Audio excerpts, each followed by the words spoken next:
this actually is the start of forming all our curbstones going up the drive. We didn't last long with the spade. We tried, well, Julie tried, and then Ian took over with the sledgehammer. Oh no, pickaxe! Hi, we're Ian and Julie. Follow us on our tiny homestead and our debt-free project of a lifetime, the building of a home here in the Pyrenees, and all of this alongside our full-time jobs. Hi everybody, welcome back to the channel. For the newbies, I'm Julie, this is Ian, and we're based here in the French Pyrenees, and we are doing a self-build house. And today, this week, we were supposed to have Mr. Digger Guy here to dig out the foundations, but he called to say he's ill and it's delayed, but not delayed just a week. It's probably delayed 2 weeks now, because we had a planned trip, well, a very short planned trip to North America, Canada, to see my mum. Yeah, that's a nice distraction as well from what's been going on this side with us for the past couple of weeks with Tyson. So as you know, in the last few videos you've seen. So moving on, we've decided while we've got time without Digger Man, we're going to concentrate on the bank behind this short retaining wall. Bit of landscaping work, just to fill in, because this will suddenly start all growing. We'll have to maintain it, so we're going to try and get it all finished off with the hard landscaping, which sort of carries on from the steps in the previous videos. Get more curbstones in, get some capping stones on this retaining wall just in front of us, and finish off with the fabric and basically get some plants in. So I know my little nursery is looking rather large now. Everything over the past year or so has grown, so I can't wait to actually physically start planting something. Right, come on, concrete to mix. More concrete.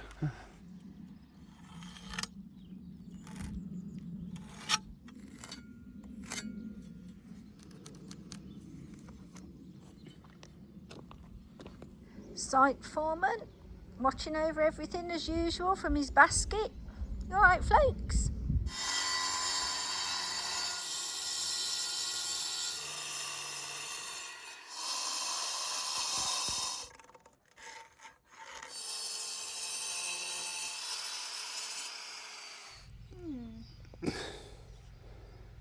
And I'll just take this little knobble out anyway. So it's just here. Yeah. But inside, that needs just to be squared off there. That's it, that, yeah. And then scoop it out. Yeah.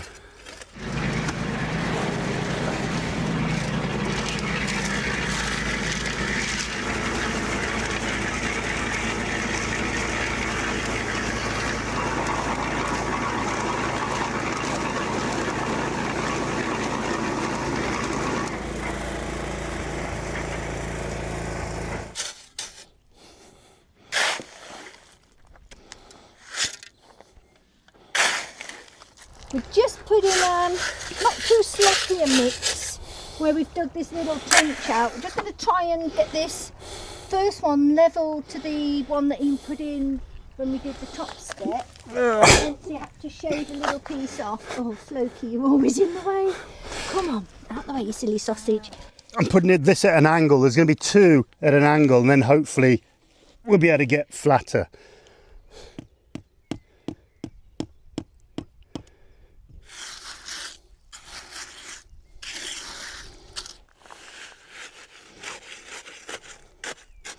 This one in as best I can.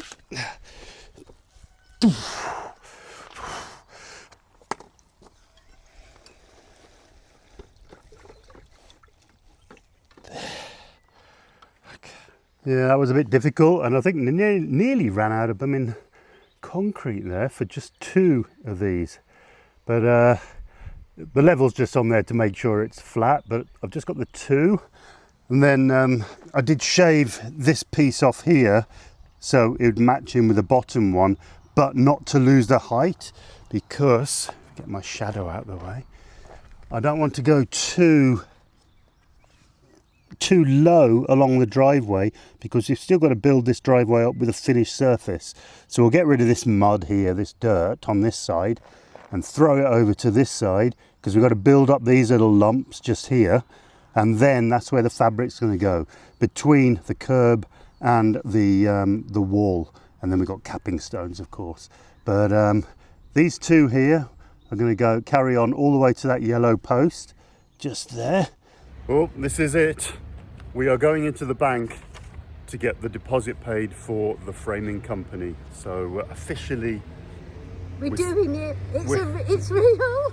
And we're yeah, this is a big payment. So I hope it's not a scam because we haven't actually met them yet. Right, going in now. Well, that was quick and easy. They didn't even ask any ID, which is quite strange for that amount of money. But we couldn't do it online because of the amount. So that is the deposit paid for Frame House Manufacturing. And I'm going to get on the line with them now and say, where are my drawings? Because I need those for the foundations. So exciting times.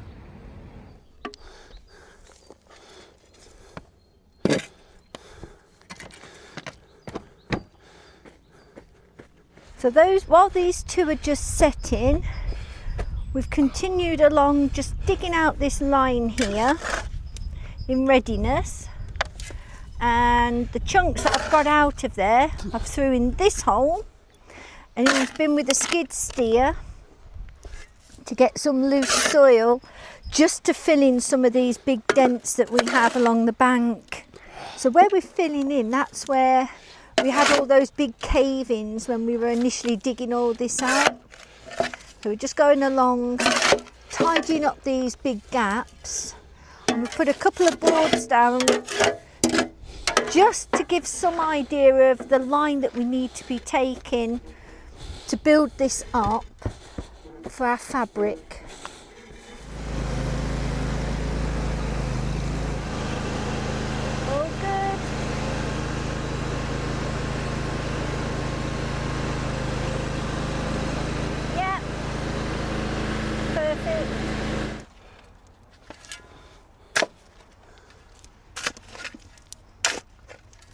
So this was one of our biggest holes that caved in.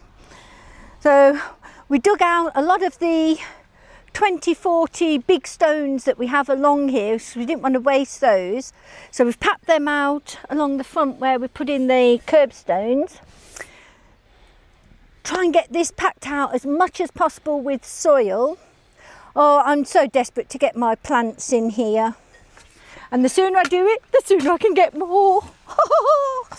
First signs of spring here in the Pyrenees. The mimosa tree comes out in these beautiful yellow blooms. Don't tell me off. This is the only way I could barricade the little creatures in.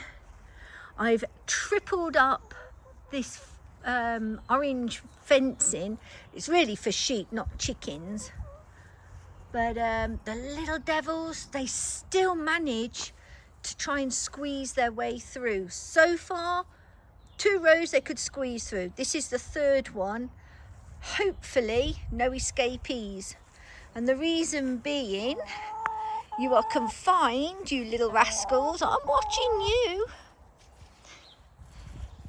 Because I had some stray squashes grow here last year and I just left them, but they killed the grass.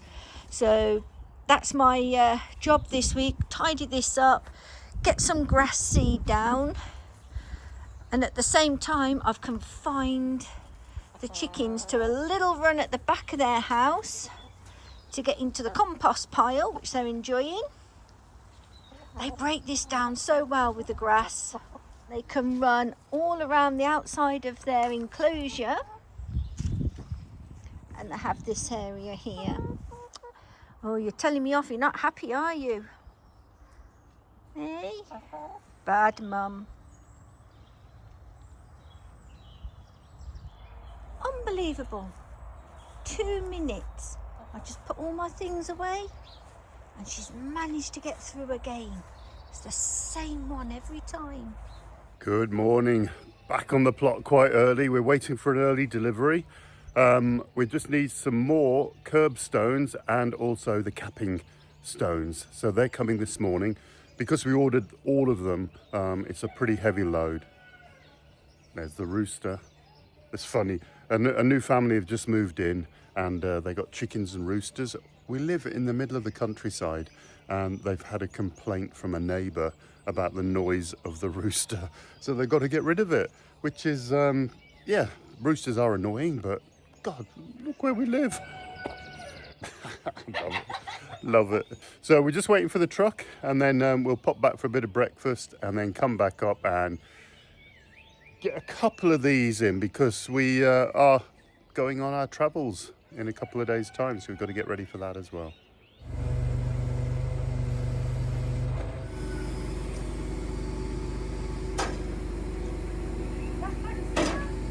That's all right.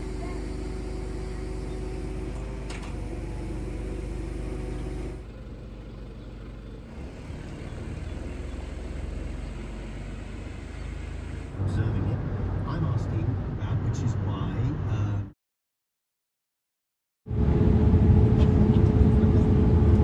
Hi guys. A minute ago we were on the plot putting in curbstones. Now we're sitting in an airport bar in Montreal, Canada, waiting for our connecting flight to Toronto. So yeah, we just went and bought something at a shop. Didn't realise you have to add on the sales tax and this other tax and another tax. Us Europeans aren't used to that. Whatever's on the label, you That's pay. what it is. Oh, yeah, the lady didn't like us arguing. We'll see you in a bit.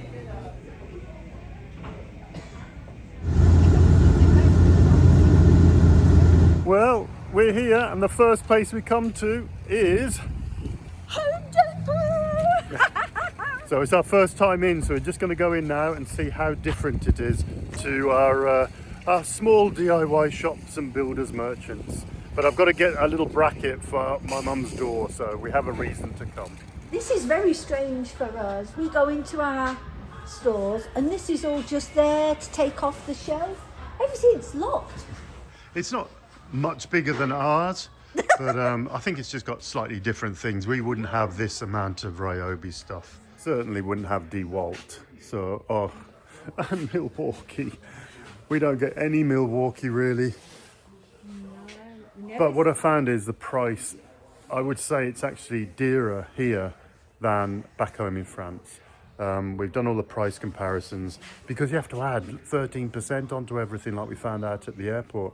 But on top of that, yeah, it works out either the same or more expensive. I wouldn't say it's any cheaper, but there's different things and that's what we're trying to look for. What can't we get in France that would be very useful? Electrical, all the conduit is all steel. They've got plastic here as well, but all ours is plastic and it just feels flimsy compared to this. And then just around here, look at the amount of Unistrut. We can't get Unistrut anywhere other than the metal fabricators, a speciality shop. Oh, it is things like this that we miss out on. We're not your typical tourist. Oh my gosh. If I could take this on the plane. Let's carry on, Ju. They'll let you. Yeah. Just have it over your shoulder. Disguise it as a walking stick. I've got a gammy leg. This is so strange, and you are all going to be giggling at us. But all the YouTube channels that we follow and watch, you guys, I'm actually touching the products that I see you guys put in your bathrooms. Oh, it's really bizarre for us walking around here. Our first shopping trip here in Canada, Home Depot. What's in the bag?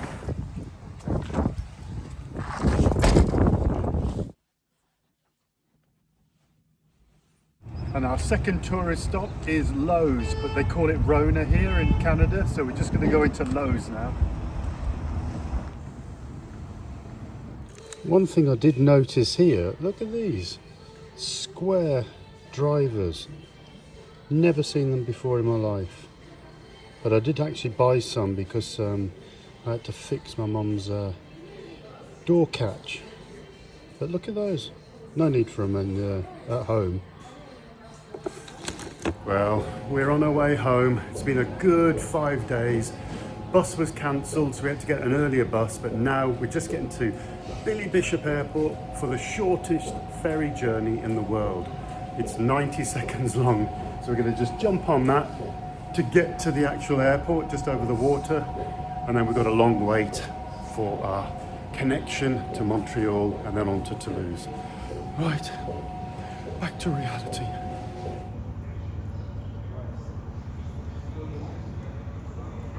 Hi, good morning. We are back from Canada. It was only a short trip and the airline actually cancelled our flight and brought it forward a day, so it was even shorter than we thought.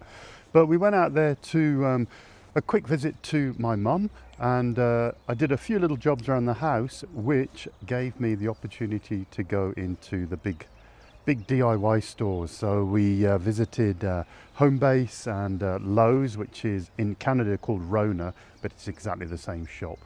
No, it was very, very interesting. One thing that did hit us was the prices weren't that cheap. I would say it was either the same or slightly more expensive than here in France. The good thing there, though, you have so much choice. Everything is available, and where we have to adapt things here, when we go and buy something, we have to think, right, how could I make that work? Everything over there seems to be in kits. You go and buy a kit and it works. Got a few little toys, but not too much, just stuff that was on sale. And got some new kit, my Tilly Tough Canadian workwear, and even a Canadian dinner jacket. So I'm pretty chuffed. Right, we've got quite a bit to do. Diggerman has now got a date, which is Monday, 2 days time. So we've got to get the plot prepared because I've changed a few of the things on the drawings, and I'll go through that in a minute.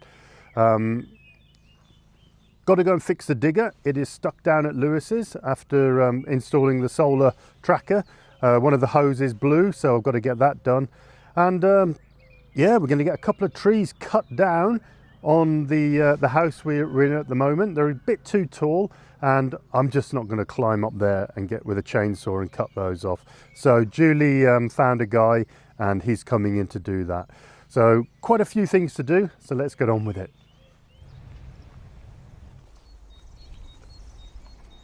Three, 4, 2, 0 and 1404. That's that level there. That's the height of the ICF.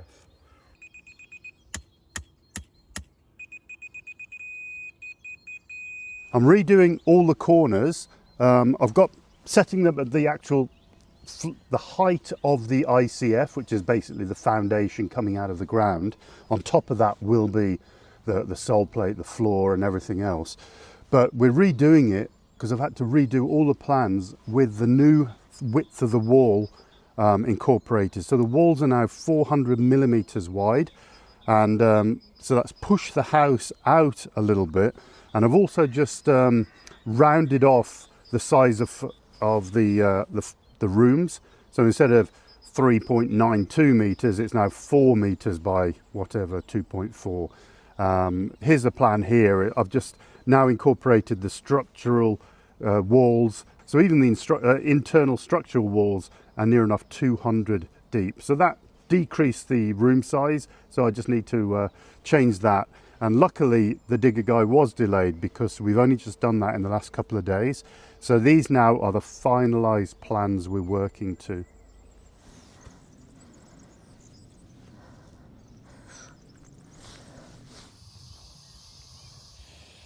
So we're just marking up for the soak away because we're going to have him dig that out as well.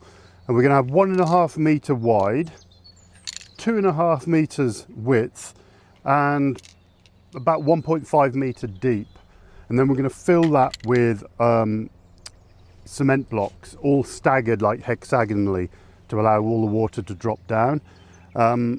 This is only for the French drain from the retaining wall, all the French drainage from around the house, and basically that's it. It will also have the overflow of the water tank. Now we're thinking the water tank is basically just going to sit right in front of the house here, and then in the crawl space which will be insulated. We'll have all the water pump and a filter there. Now that will just do the grey water, so toilets basically, and all of the irrigation this side, because over the far side over there where those blocks are now, we're hoping to have a sort of medium-sized polytunnel over there and some garden. And then we've already got the other 4,500 litre tank this side of the house to do animals and all the garden up there. So that's the plan. So we're going to do the soak away first. I'm going to do all of that, put a small manhole in readiness to receive the pipes, but I'm not going to dig out for the pipes just yet until we've got all of this done. And it's a long-term plan, but this water tank will probably be done the same time as we dig out for the septic tank, which is going to be over there as well. So we'll have the guy back again, digger guy back, probably in a year or so time to do those 3 big holes, because we've got to do the soak away field as well. So lots of digging, and I can't imagine where all this dirt's going to go. We'll just have to spread it.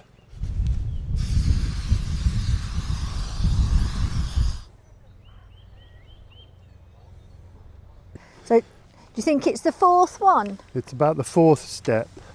Hold the ladder. The height of, it's the floor level. Have I got one more to go? One more. Ooh. So Julie wants to see what she's going to see out of the lounge. We've also increased the size of the windows on the front in the small bedroom and in the lounge, and that's basically because the ones we wanted aren't available with an integrated blind system. You have to have shutters in France. So 600 is the minimum. So we've gone to 600, and now looking at it, it's much better with 600. Yeah, we've spent quite a bit of time trying to work out sizes of windows. So this is the first time we've actually got some idea how high this house is going to be and what we're going to be looking at.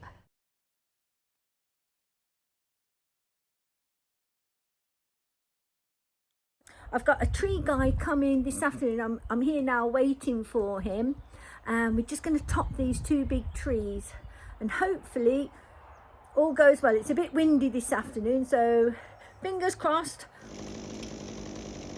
We planted these trees 21 years ago, and they were teeny tiny. We brought them back sticking out the window of the car.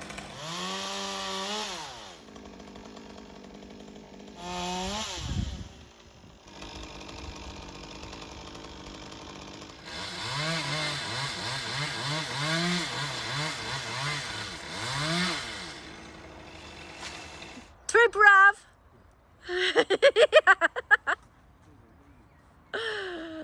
M'en donnerai quelques-unes.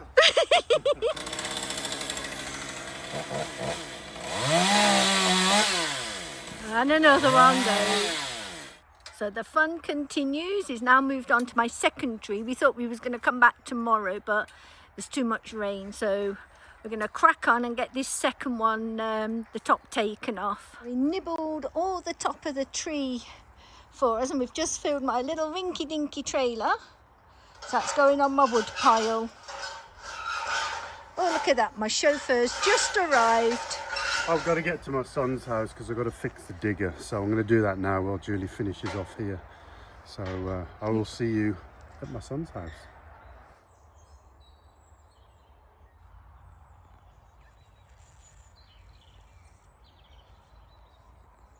My trees, where have they gone? They're naked. I can see the mountains again. Well, Nicholas, he's just left. And yeah, my trees are safe now. So I'm back at my son's. We used the digger to get the solar tracker in. Didn't use a lot, but it was easier than a spade. But when I was just about to take it down to the trailer, the main hydraulic hose burst, and it's still coming out now because I didn't actually seal it off, and it has been 2 weeks now. But I've got a new hose, and ironically this hose, the one that just broke, I had made locally here in France. So it's nothing to do with Chinese quality or anything like that. It looked like where they crimped it just here, it cut in a tiny little slither, and it's lasted a good 18 months. But with the work we just did here, it must have just pushed through, and it was squirting everywhere just on the last 5 minutes of usage. So I've had to strip down the whole thing to get to this particular hose, basically because it goes into the control. So I'm going to just change this one out for a new one from the same place, but I have checked it and it looks okay. But €56 this hose, that is just ridiculous. Right, I'm going to get the tarp off and get it all fixed.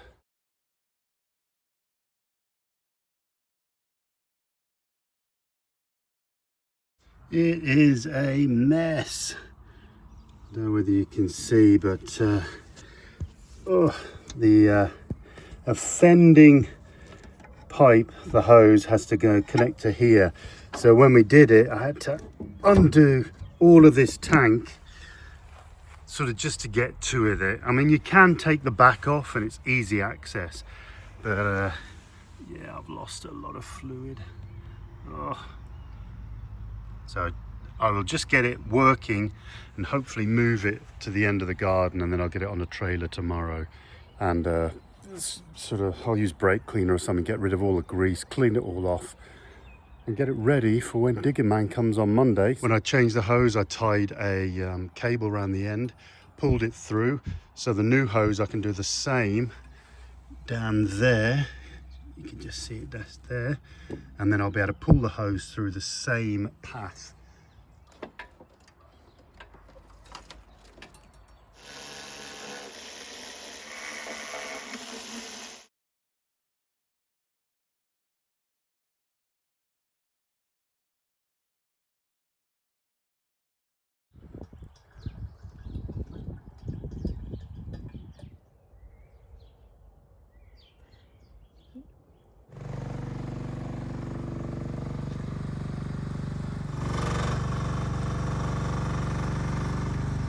All back at the plot, ready for Digger Man next week. But what I want to do is actually get all the inside cleaned out because it was just full of oil. It's all over my tracks. So I'll bring up a load of brake cleaner, spray it all in like I said, and then I'll get my pressure washer up here and just squirt the hell out of it. But he's looking a bit rougher now.